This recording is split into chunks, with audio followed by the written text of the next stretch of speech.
Welcome, you guys. Welcome to our webinar series. We're so excited you're here. If we haven't met, I'm here, Mayor Cunningham, Special Education Boss, training everyone who sits at the 504 IEP table to navigate and negotiate successful student outcomes. Tonight, we're talking about qualifying for extended school year special education services. And it seems like a simple topic, but it doesn't seem to always go that way in IEP meetings. And I want you to know what the extended year services are, who they're for, and how you qualify. And so we're going to talk about what is extended school year services to start with. So extended school year services is some education that occurs in the summer for children in special education, children that have an IEP, so that we can make sure that we don't have this big gap of time between instruction, summer gap, and then more instruction. And so it's been sort of confused over the years about who meets this eligibility, what is it for?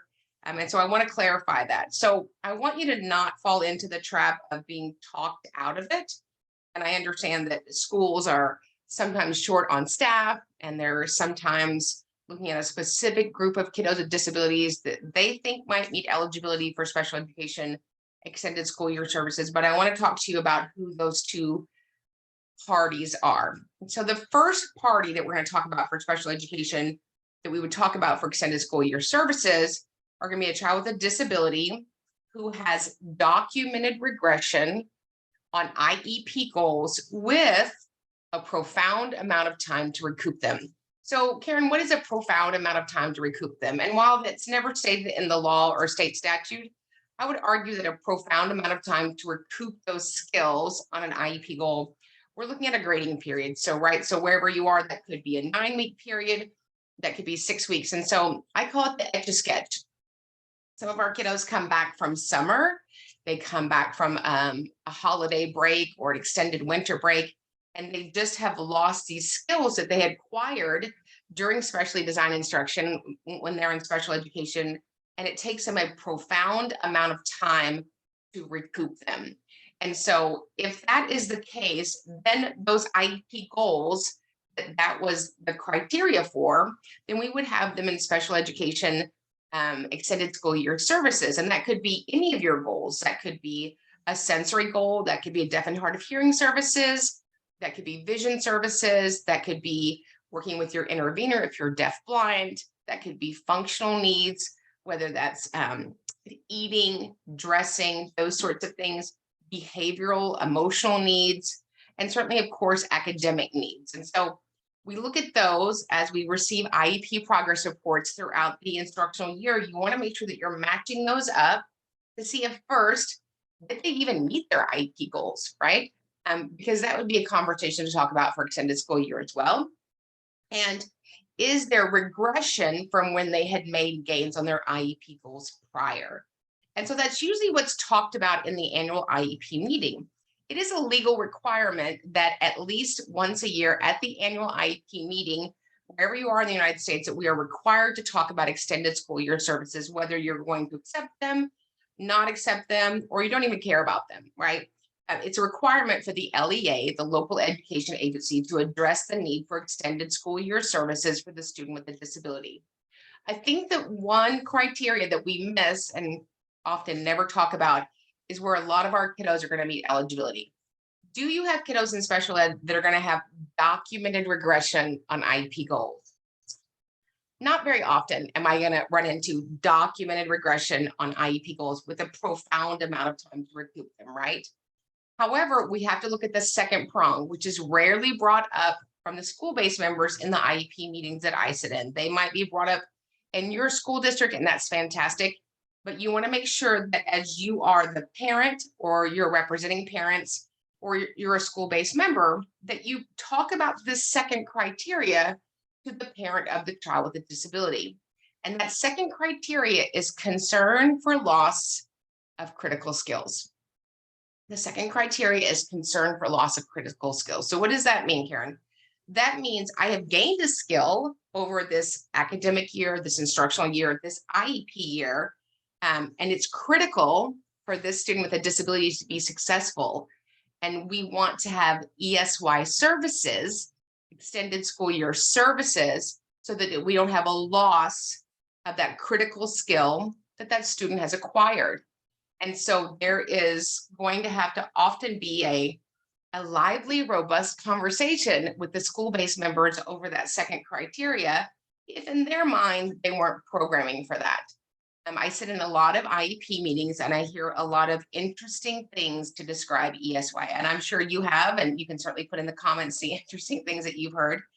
I've heard that ESY is only for kiddos that aren't potty trained. I've heard that ESY is for kiddos that are really, really, really disabled. I don't know what really, really, really disabled is. I've heard that ESY is for kids that have behavioral needs. And I've heard people from schools tell parents in front of me, oh, you don't want your kids in with those ESY kids. And so I often question why we frame something that's so beneficial to a child with a disability in a way that makes it unwelcoming for the parent. And that's why I want you guys to have the correct information. And so when you're in an IEP meeting, you're talking about ESY, remember the focus is what? This one student. Don't compare what the other students are going to do there. Don't compare that it's at a different campus. Don't compare that's not going to be your same teachers. None of that should weigh into your decision-making process. The decision-making process is, does the student need this to benefit from their IEP? And so you have to be prepared when you do these late spring meetings or summer meetings. And if you've even already had your meeting, you still have time to go back to your school and call an IEP meeting. Even if you said in December or January or February, oh, we don't want that. We don't want ESY. That's not for our kiddo. Okay? The other thing about ESY that you should know is it's a gift. ESY is a gift. You're not in trouble if you attend. You're not in trouble if you don't attend. If you already have plans, it doesn't mean you're not going to get ESY next year.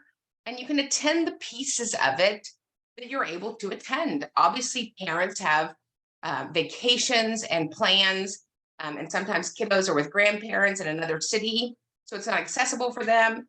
And so that's understandable. But certainly as an advocate, which is what we should all be at the IEP table, we want to encourage parents to make an informed decision. It's such an important piece of special education. My son, who's in special education, who's an adult now, benefited from ESY for years and years. And I was so sad when he was too old for ESY. And they were like, he could be a leader because that time, that block of time, whether it's 9, 10, some states, it's almost 3 months that we're out of school. And we can't afford for our kids to not have some sort of instruction in that time. Now, is the instruction to work on goals? Is the instruction to make gains on goals? Is the instruction to work on a new skill? The instruction is to work on maintenance for those goals that we identified as a group that we need to work on in ESY. So let's say that Billy has 15 goals. But let's say he has 15 goals. Do we work on all 15 during ESY? That would be very unusual that he would need to work on all 15.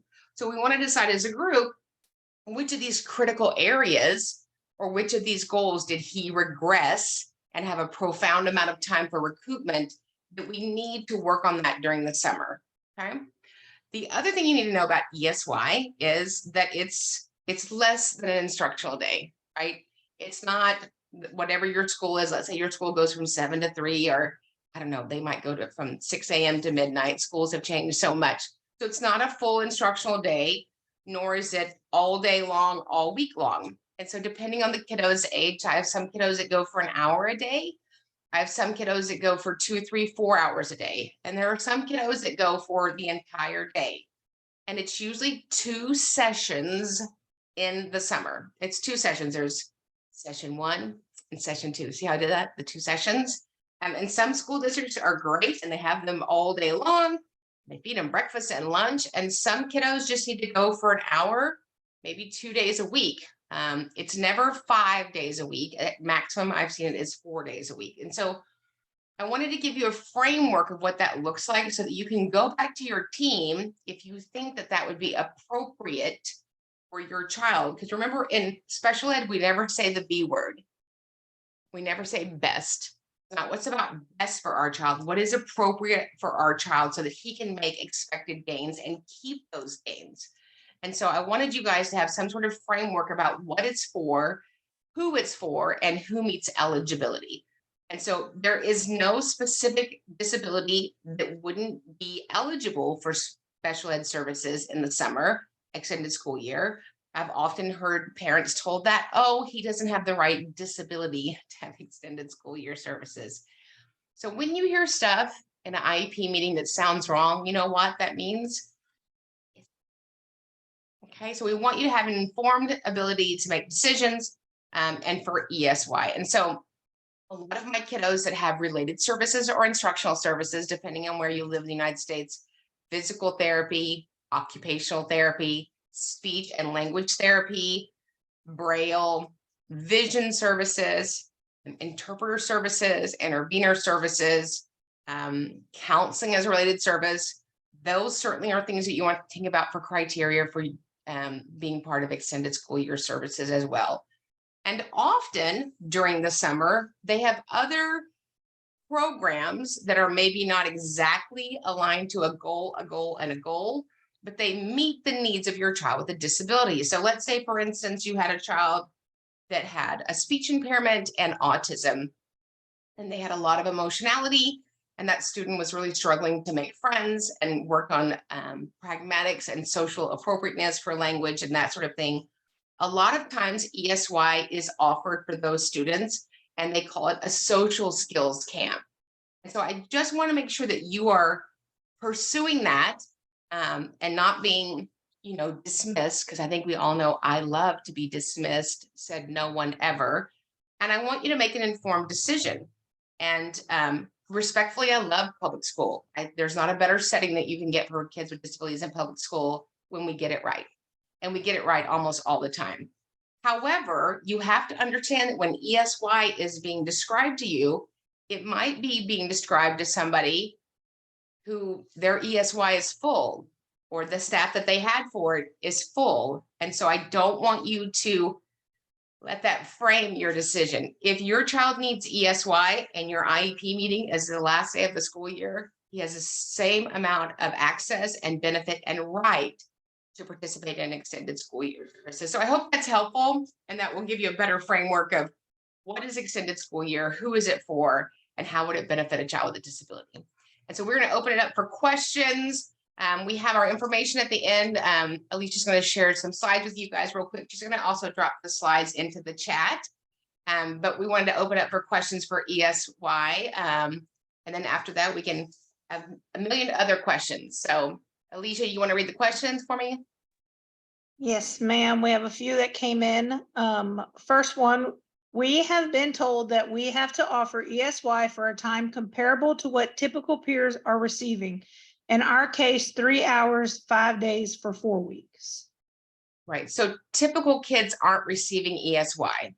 So I'm not really sure what that means. We offer ESY to a student that has a disability that meets one of those two criteria, right? Either documented regression with a profound amount of time to recoup those skills on IEP goals, or concerns for loss of critical skills. Based on that, we pick the goals that we're going to work on. And then once we've identified that, then we look at the appropriate time.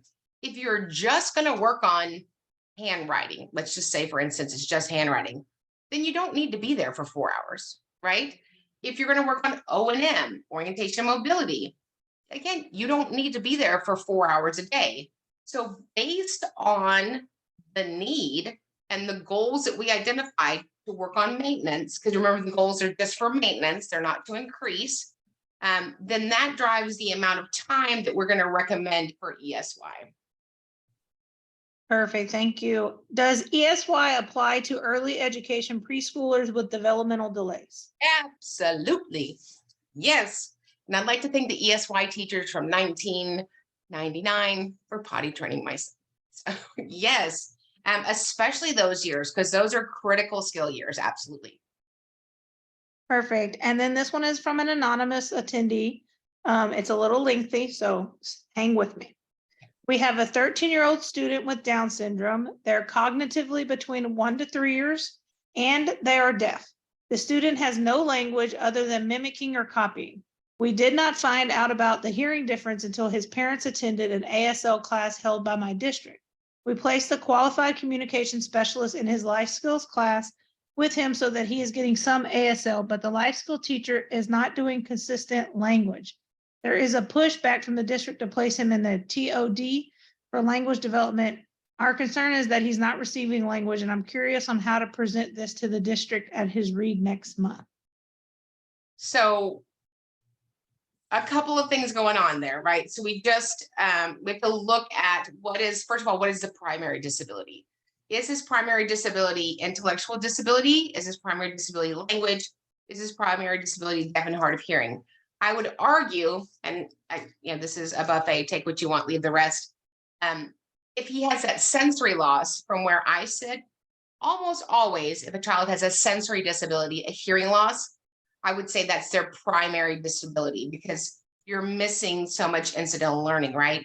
And so for kiddos that have, they're in need of interpreter or sign language, and we have deaf co-ops, or we have certain campuses or certain districts that house those students so that they have access to an interpreter for the totality of their instructional day. Understanding that it's what we call a late onset, a late identification. And I certainly don't know the acuity of the student, but I think you have to tease out those two pieces, right? And sometimes what your kiddo needs is not going to be in the classroom where they are now. So I think that you, when you are at the reevaluation of existing educational data, the read, you look at what are the new evaluations that we need, and how do we immerse them in that language and sign language to make expected gains. Thank you. And then how do you recommend navigating a late year transfer when the IEP team is unsure if there will be regression or loss of critical or emerging skills due to the limited servicing of the student? Right. So I think that is the answer, right? Because you don't know. As if I was your advocate, I would say then we're not willing to risk it. We're not willing to risk it and find out that he lost those skills. Because what I always say is the student is never going to get time back. And not only are we going to have to spend time regaining those skills, then we miss the new instruction that would have come. And that makes it more of a burden, in my opinion, for the staff working with them when they come back from summer. And then this person wanted to piggyback off of that question and said, if there is not data to support it, how can we qualify them? So you don't need data to say that I am concerned that if Lexi doesn't go to summer school, she's going to lose critical skills. I don't have to have data for that. I'm telling you a concern that I have based on the probability at stopping instruction. If she doesn't go to school, we are stopping specially designed instruction. We can agree on that. And because I don't know what's going to happen, I'm not willing to risk that. Our job, our requirement under the law is to write an IEP to enable them to make progress in light of their unique circumstances. And you have to err on the side of serving the student, not waiting for them to fail in special education. Perfect. Do you think it would be beneficial for me to provide work examples for my son in order to see if he would qualify for ESY? So I don't know why you would need work examples. If you're talking about regression, you should be able to produce that, right? Here he was, which is something we always train on.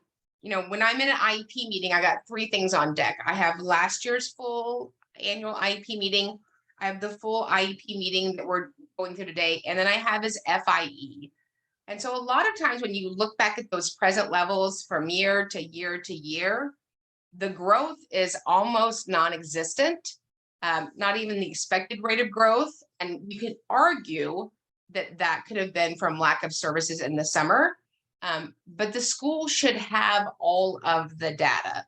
And to not have the data is evidence that we need to be giving him services in the summer. Perfect. Okay. This one says, my son is in 10th grade.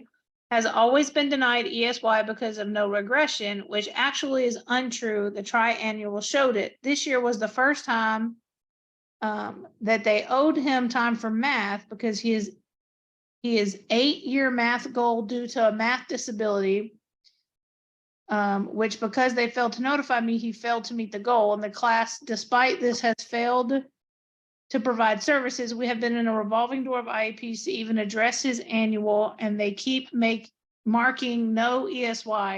I addressed I wanted it and not to check it off until we discussed it, for which they still checked no and said we'd table it. We have about 2 months left of school and an IEP meeting on the 6th, February the 16th, Friday the 16th, and I'd like to address if they should delay again. What are some verbiage and ways that I can address this? There's an 8-year gap and I have a huge concern for this math. Right, so 2 things there. So first of all, it's a requirement that the school and the parent discuss ESY annually. So to predetermine and check off no is denying the parent meaningful participation in the IEP process. That's illegal. Number 2, you can certainly have kiddos that receive compensatory time during ESY because we have staff at the school during that time. And often I have kiddos that are owed compensatory time, and we come to an agreement where the school delivered some of that compensatory time by staff members during those ESY sessions. So I would, if it's been, sort of kicked down the road and dismissed, I would reach out to leadership in the district. I think it's a very appropriate and professional, proactive thing to do. And I would reach out to somebody in the district at the admin level. And I would say, I'm asking for your support and help. The campus-based members dismiss me at the meetings. And this is my last meeting that I want to address this issue. And I want to work it out at the district level. And, often I find that if you find somebody else with, who hasn't heard what you're going through, they're willing to help you resolve that issue. Sometimes campuses and parents get stuck. Thank you. And then what types of services are provided during ESY? The exact same types of services that are provided during the instructional year in a smaller version. Does that make, when you go like that, can you tell it's smaller? I think it makes perfect sense. Thank you for the visual. The visual. Is transportation provided for ESY? Absolutely. Okay. And then this person, I think what they're trying to say is they want their child to only go and then work on the goals and come home. They don't want them to be there all day and having breakfast and lunch. Is there a way to do that? And so that's what I'm saying. Let's say that ESY at Elm Independent School District is Monday through Thursday from 8 a.m. to noon. If they only need to be there for an hour to work on those identified goals, then that's the end of their day. We don't all have to stay. We all have different needs in ESY. It's not a box full of the exact same kiddos. Perfect. This one says, my director told me 45 minutes tops a day, and that was a lot. I was told 6 weeks is too much. How long do you see normally? How is 45 minutes a day a lot when we go to school for 6, 7, 8 hours? I would say, I don't agree with you. We make the determination based on the need of the student. Often when I sit in meetings, I see that it's being made on something else. So you want to stay student focused. And I would ask them, where did you make that determination? Because that doesn't align with what I understand from IDEA. And while I don't need him to have, I don't need you to roll out, the fanciest hotel in the world and get him a limousine, he needs to have this service time to benefit from his special education program. Remember, it's also a cost for the child because the child is not having the summer off. They're having to work too. So, you have to think of that in totality. There are kiddos that have academic needs that parents who I love, all parents.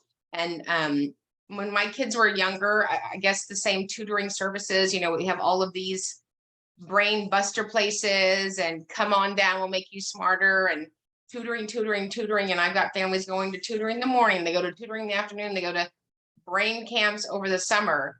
You have to balance it, right? In special ed, we're always looking at two things: meaningful benefit and harmful effect. And so while there may be a benefit to go to summer school, social skills camp, or ESY, you need to calibrate as a parent. Well, does that mean that he's missing swimming with his brother and sister at grandma's house?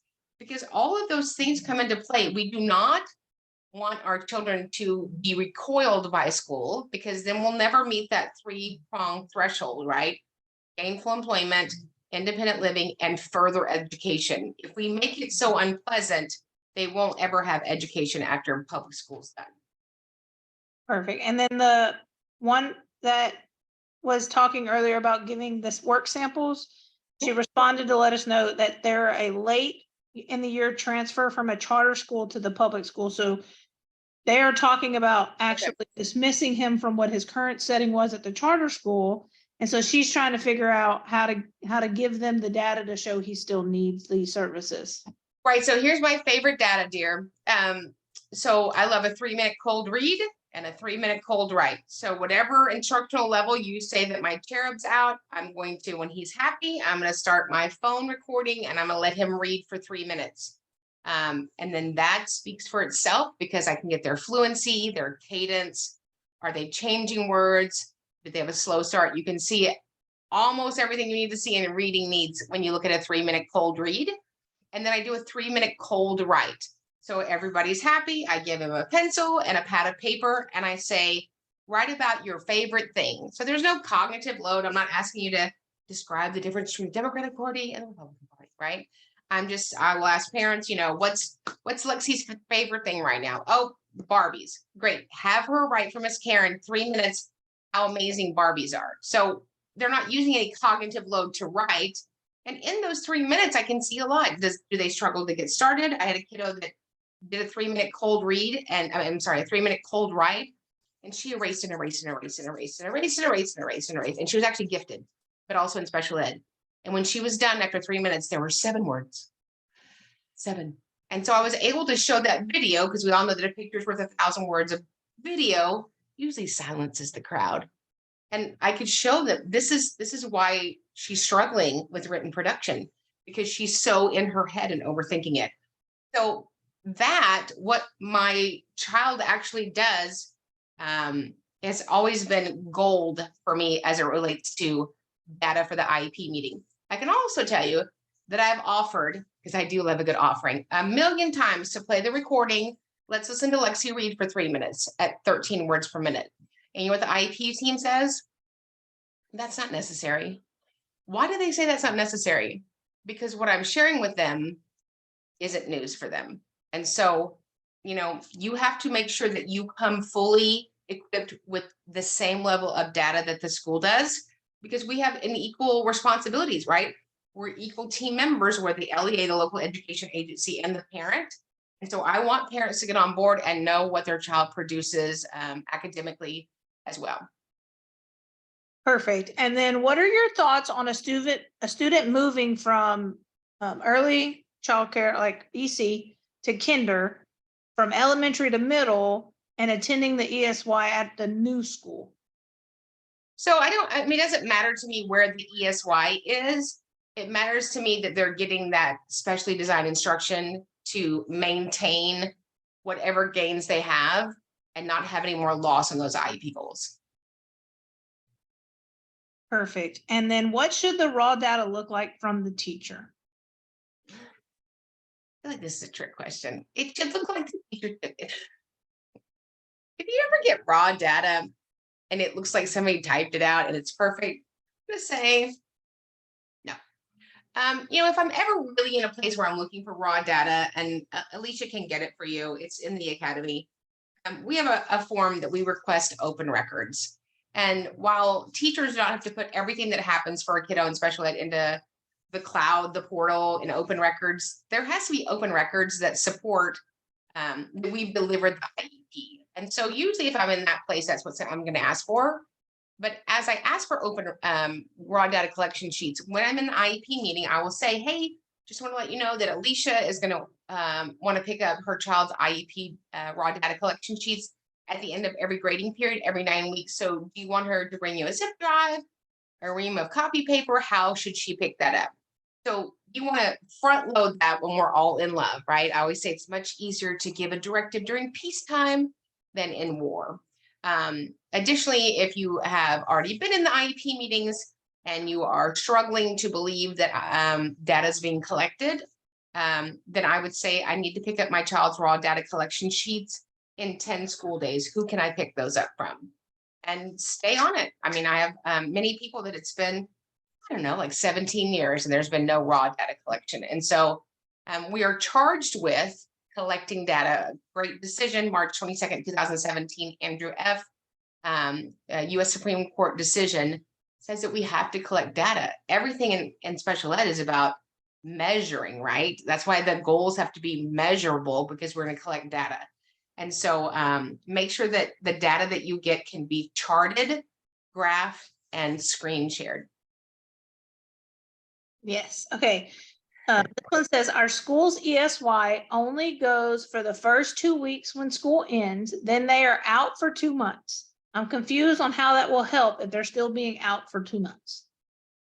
So, you don't get to control the ESY that they offer. I've never seen it that light, but I have seen it light. So there's usually 2 sessions. Of course, you don't dictate what their ESY looks like. They do have to offer ESY. If that is what your district is offering in the state you're in, I might reach out to state compliance, your Department of Education, wherever you are, and go, is this a right delivery of ESY? Additionally, there might be an adjoining campus that has a more robust IEP that your child could participate in. Perfect. And then this one is following up from earlier. She said the district admins are the ones delaying the ESY discussions and are using the IEP continuances meetings to do so. He's gone nearly the whole year without needed services because they're doing repeated continuing meetings. Right. So I would let them know this will be my last meeting to participate.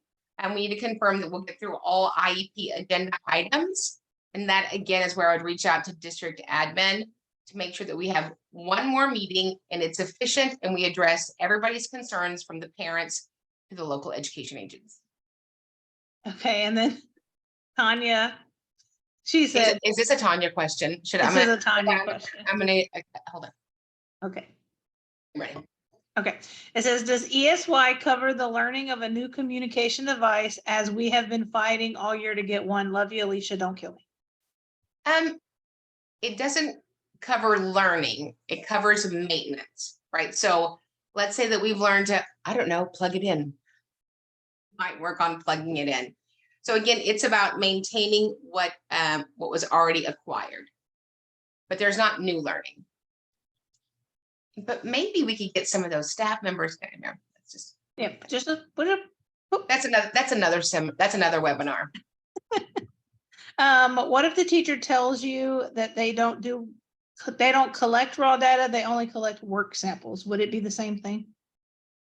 So work samples are not the criteria to measure an IEP goal. So in the IEP goal, underneath them, we'll have 2 things. One will be called the implementer, which often people don't know what that is. That's the person that's required to take data on the IEP goal as it's written and or work on the IEP goal. So let's say that we had a special ed teacher. Let's say that Alicia's a special ed teacher and Tanya is the occupational therapist. Both of them could be implementers on the goal. They're not both required to take written data on it, but at least one of them are, right? So you can do lots of things. You can have observations, you can look at work samples, but no IEP goal says as evidenced by work samples. If it does, it doesn't meet the criteria of an IEP goal. So work samples are not how an IEP goal is written. So look at how the IEP goal is written. It usually has percentages, criteria, prompts. And so we're going to go into the software. Every software in America, you can just go into Billy Smith, goal number 1. It will print you out a raw data collection sheet that's already populated, and then you fill it out. Data should be collected weekly. So the next line after implementer is going to say method of evaluation, or some version of that. Please make sure that you have these 3 words together: weekly data collection. Say it with me: weekly data collection. Now you can have all sorts of other words in there, but you need that in there. What does that do, Karen? That ties me to picking up my what? My raw data collection sheets that were collected when weekly. Perfect. And then for the, I'm sorry, for the 3-minute cold read, is that at grade level or at the student's level? So it's at the student's level, right? Because you can, I've had kids in special ed that read above grade level. I have a kiddo that reads so fast, he reads like this. And he doesn't have any idea what he read, but he reads faster than I can talk, if you can even imagine that. So I'm going to ask the teacher, hey, Mrs. Smith, what is Alexi's independent reading level? Not her instructional level, but her independent reading level. And she'll say it's a DRA, it's L, it's a 2.8, it's a UPI, it's a FedEx, it's a 618, whatever it is. And then I'm going to have her send home some readers that are at that level that that student hasn't read yet, right? I don't want it to be, oh, this is her favorite book about Caillou. That tells you how old I am, right? I want, because kids, what they do a lot of time when they're reading is they're not reading the story, they're doing what? They're reading the pictures, right? And if they know a series, they usually know what happens with certain characters.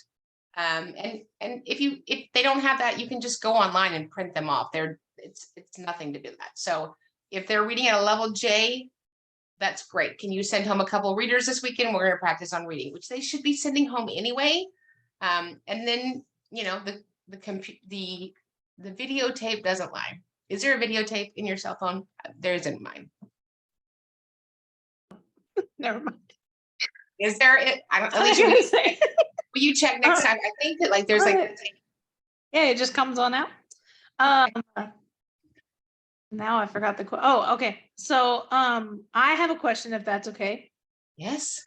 Okay. So should ESY be decided in an IEP meeting? Because in Louisiana, the teachers just send home a checklist that they did that says either they qualify or they don't. So Alicia, we're talking about the United States. I think you just mentioned another country. Tell me the name of it again. Louisiana.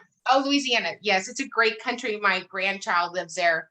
You know, Louisiana sort of has its own outlaw laws. Again, you guys want to reach out to your state compliance. Every state educational agency that I've ever worked with are amazing, amazing. But something happens from the state administration office down to the campus. Sometimes they did not get the memo. So I'd reach out to Louisiana Department of Education and say, hey, Stephanie B. Wong, what is the criteria for ESY and how do we determine that for kids with disabilities? Perfect. And then this one said the school wants to offer for ESY geared for progress, but my concern is that if it's not the appropriate program, like say compensatory would be, then if the expected progress is not made, then they get away and say, sorry, it was ESY, so we did what we could.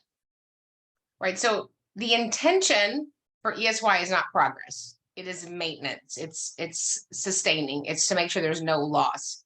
If they're wanting your child to go to a program that's offered during ESY time, they often have, I have a district, I won't tell you which district, is offering speech camp this summer. Speech camp, because they didn't have a speech pathologist all year. I guess they're just gonna go over there and be speeching. So I told my parents, right, so it's a very small amount of time. So you want to make sure that we're all clear, what is it for, right? Why is Billy not going to be on summer break, going to the campus, working on his IEP for what? You don't know what the for what is, you might get, you know, deep fried and filleted. Okay, and then the last one that I see is how can a parent get involved in their child's ESY program? Get involved? Yeah, I guess like they just want to be involved and help in any way that they can. You know, they're a proactive parent. Like it's a carnival? Correct. Yeah. So it's a employee-based program. So if you're an employee of the school district, they might see if you want to work ESY.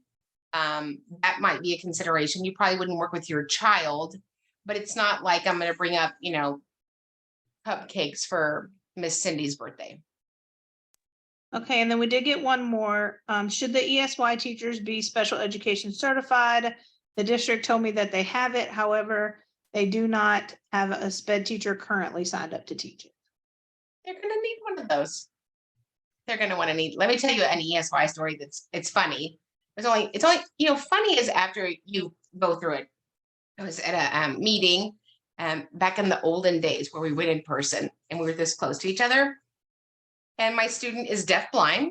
So of course we didn't want her to lose her skills that she had learned for either one of those sensory disabilities. We were asking for vision services for the summer. And the vision teacher who's across from me is sitting next to the coordinator, and she goes, I didn't know that.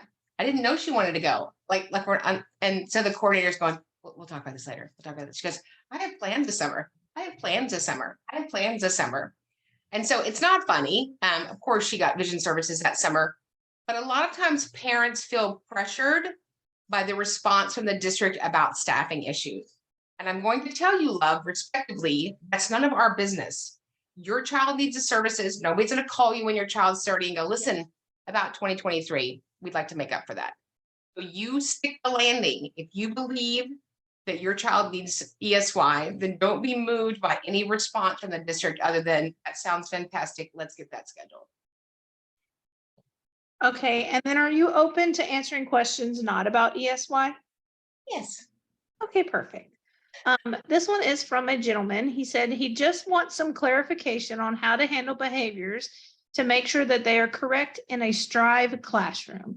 The examples that he gives are using rewards and consequences, defining expectations, a timeout area if that is appropriate.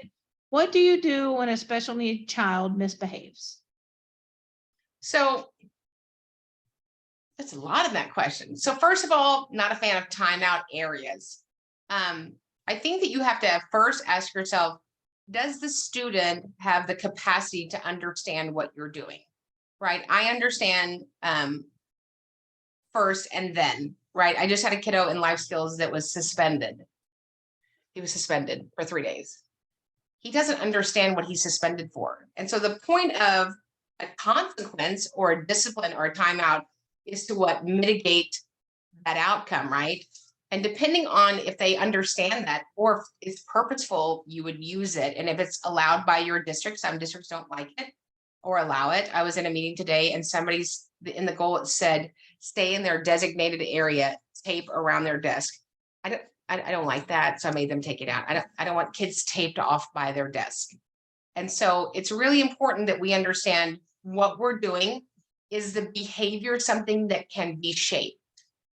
Not everything can be shaped. I had a kiddo the other day that we were writing an IEP and they were going to schedule time for this child with autism to STEM. I'm sorry, what? They were going to, not kidding. During the day, they were going to block out some time for him to STEM. I said, well, it's not like he's going outside having a Diet Coke. I wanted to say a cigarette, but that would have been wrong. And she was like, well, it's distracting. Well, it's part of his disability. It's not like he can just, yeah. And so I think we have to think about, is what I'm doing shaping the behavior? Is it mitigating the behavior? Is it lessening the characteristics of his disability? And is it changing outcomes? And if it is, then let's do more of that. And then what works for one kiddo doesn't work for other kiddos. I mean, I have 3 kids, and 2 of them, I could have just like raised my eyebrow and they would have complied. The other one, she's just like me. She was like, what? So those are great things, all that you just described, but they're not going to work with every student and they're not going to work the same way with every student. Perfect. And then I thought this one was a good question. How is progress monitored during ESY and how is it reported to the parents? So it's an IEP goal, right? So it still has an IEP progress report. So you should, when you come back to school, get those ESY progress reports at the end of that first grading period. So let's say for argument's sake that school starts August-ish and the end of your first grading period is about October 15th. With those progress reports for your first grading period, you should additionally receive your ESY progress reports. Okay, and I think this person may have missed the first part of one of the answers, but what happens if the student misses part of the ESY program? Nothing. I mean, you go in the parts that you can participate in, right? I have kiddos that they're going to be on a cruise to Greece, so they can't go for the first session, or they can't. They're divorced parents, and dad has custody, and that's his time, and that he doesn't want to give up his time with his child. I mean, there's lots of things going on in the summer, so we certainly understand that. It's a gift. If you can find it in your schedule to get them there, then get them there. And if you can't, that's fine. Just make sure that you notify the school what days they can participate. Okay, perfect. And this one's going back to the data collection sheets. Basically, the district has refused them. She's requested them more than once. They call and say that that's what progress reports are for. Just happened today. They claim that the raw data and all that they need are required to provide, and that's all that they are needed or required to provide is the progress report. They use this exact statement. We didn't know what else you were looking for in the data. I stated I wanted weekly data collection sheets, and they said, no, that's not required. We leave it to the teacher how they track and what they track. So let's talk about that. We don't leave it to anybody. It's actual federal and law and state statute. It actually says in the Andrew F. case, March 22nd, 2017, it talks about types of data collection, and one that's been referenced a lot over the years in cases and filings and in case law is teacher observation, which I'm sure that is paramount as a teacher, right? But Justice Roberts said teacher observation is simply an opinion that cannot be verified. So the reason that we write down data is because there's too many other things going on. I was in a meeting the other day and they said, I said, well, how do you collect data? Well, later in the day, I write it down. Well, I don't know about you, but I've lost my keys for a month. I mean, I really have lost my keys for a month in case you see them. So working with students, and then later in the day, I'm going to write down what happened. I don't know that that's a precision way to collect data. There's too many things that you're going to miss. That's the reason that we track data. And there is an expectation, assumption, and an obligation for special educators to collect data on IEP goals weekly. So it's really important that you go back in that IEP, and if you need to, reset it, go back and adjust the method of evaluations and put in what? Weekly data collection, and make sure that you know who the implementers are. Once that's in there, then the onus is on them to weekly collect data. So then you have every legal right to say, I'd like to get a copy of that weekly data because it is your child's record. You are entitled to that as their parent. Okay, and then this one says, can I ask the district to pay for a writing camp if my son declined in writing tracing letters each quarter? No, that sounds good though. I mean, remember, we are not allowed to ask to maximize the benefit of their special education. We're asking for this school to deliver a free, appropriate public education. And there are kids that regress. And so you could certainly ask for his writing goal to be addressed during ESY, but you certainly couldn't ask for a writing camp. Unless maybe the school district is having this big camp. That's right. They're just, maybe they can just make it a They're speaking, writing, potty training. Just doing it all. All of it. Okay, this one says, can a principal deny a student access to their campus that is a cluster site based on the student's behavior? The principal was overheard saying, we do not want those behaviors on my campus. So that's unfortunate that that principal said that.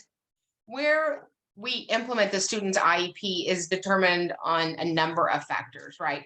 Sometimes a student is better served at a different campus because the numbers are better designed to address their educational needs. Like we might have to move campuses, and there could be actually more kids in that class, but their needs are not as high as the other kids. So while I wish everything was at every campus for every kiddo, it's not, it's never going to be.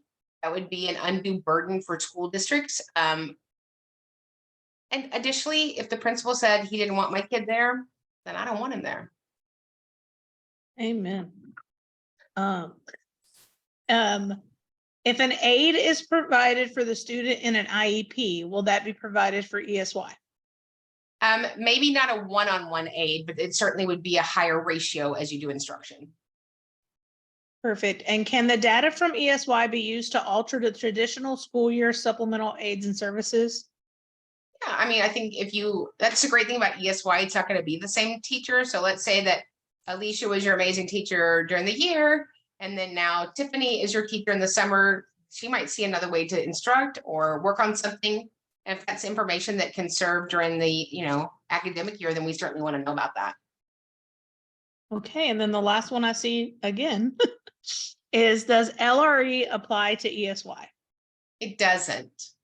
So ESY is the LRE, right? And it's not a requirement for an IEP. So no student is required to go to ESY. Nobody's going to go to court for due process hearing saying, look, Theo never went to ESY. Aha. ESY is a gift based on those two criteria that we started with, right? Documented regression on IEP goals with a profound amount of time to recoup them, or number two, concern for loss of critical skills. Nor is there a requirement, even if this campus recommended it, for the parent to participate. So LRE is not going to be applicable because there aren't different settings. There's not a continuum of settings in ESY.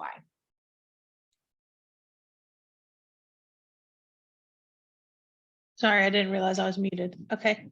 And then we did get one just now in. It said, should a parent be worried about filing due process? I don't know if I'd use the word worried.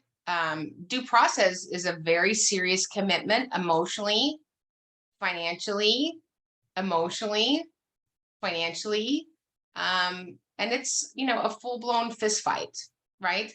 So you have to think about due process as what is the very best outcome based on other due process decisions in my state, and what is the absolute worst outcome, and am I willing to roll those dice and involve my emotions, my finances, and my time to an outcome that's determined by one person that I could absolutely lose or I could absolutely win.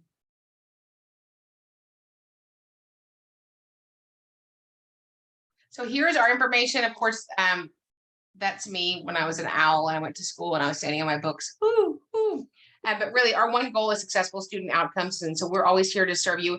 If there's an idea that you would like for a webinar, just email us at advocate@specialeducationacademy.com. Truly, when we get it right for the child, we get it right for everybody. And we'll see you guys in the next training.